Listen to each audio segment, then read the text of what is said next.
ஒரு ராஜாவின் அரண்மனையில் மிக புத்திசாலியான அமைச்சர் ஒருவர் இருந்தார். எந்த பெரிய முடிவும் அவர் இல்லாமல் ராஜா எடுக்க மாட்டார். இதனால் மற்ற அரசவையின் மந்திரிகள் அவர் மீது பொறாமை கொண்டனர். ஒரு நாள் ராஜா அமைச்சரிடம் கூறினார், நீ மிகவும் புத்திசாலி, ஆனால் உன் மகன் முட்டாளாக இருக்கிறான். இதை கேட்ட அமைச்சர் ஆச்சரியப்பட்டு, மன்னா, நீங்கள் ஏன் இப்படி சொல்லுகிறீர்கள்? எதற்காக என் மகனை முட்டாள் என்று நினைக்கிறீர்கள் என்று கேட்டார். அதற்கு ராஜா, ஒவ்வொரு காலையும் நான் சந்தையில் மக்களை சந்திக்க செல்லும் போது உன் மகன் அங்கே இருப்பான். நான் அவனை தினமும் கேட்பேன், தங்கம் விலை உயர்ந்ததா, வெள்ளி விலை உயர்ந்ததா என்று.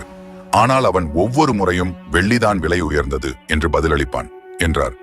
இதை கேட்ட அரசவையினர் அனைவரும் சிரித்தனர். இது அமைச்சர் மனதிற்கு மிகுந்த வருத்தமாக இருந்தது. அமைச்சர் நேராக வீட்டிற்கு சென்று மகனை அழைத்து, கண்ணா, தங்கமா வெள்ளியா மதிப்பு மிக்கது என்று கேட்டார்.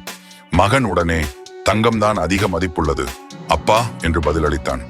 அதற்கு அமைச்சர், அப்படி இருக்க நீ ஏன் ராஜாவிடம் தவறான பதில் சொல்கிறாய்? இன்று முழு அரசவையினரும் என்னை பார்த்து சிரித்தனர் என்றார். மகன் அமைதியாக புன்னகைத்து தனது அறைக்கு சென்றான்.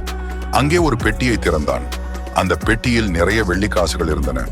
இதை பார்த்த அமைச்சர் ஆச்சரியமடைந்து, இத்தனை வெள்ளிக்காசுகள் உன்னிடம் எப்படி வந்தது என்று கேட்டார். அதற்கு மகன் சிரித்துக்கொண்டு, அப்பா, இவையெல்லாம் ராஜா தினமும் எனக்கு தரும் வெள்ளிக்காசுகள்.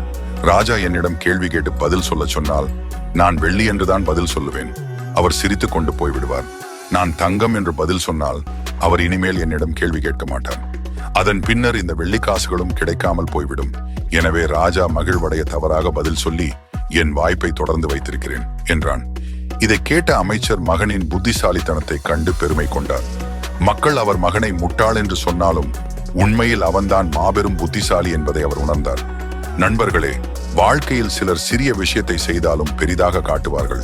சிலர் பெரும் விஷயத்தையும் அமைதியாக செய்வார்கள். நீங்கள் எதை செய்கிறீர்களோ அது சரியானது என்பதில் உறுதியாக இருந்தால் பிறர் உங்களை முட்டாள் என்று சொன்னாலும் நீங்களே வாழ்க்கையில் வென்றவர்கள். இது போன்ற சுவாரஸ்யமான கதைகளுக்கு குட் குரு சேனலை சப்ஸ்கிரைப் செய்யுங்கள். நன்றி.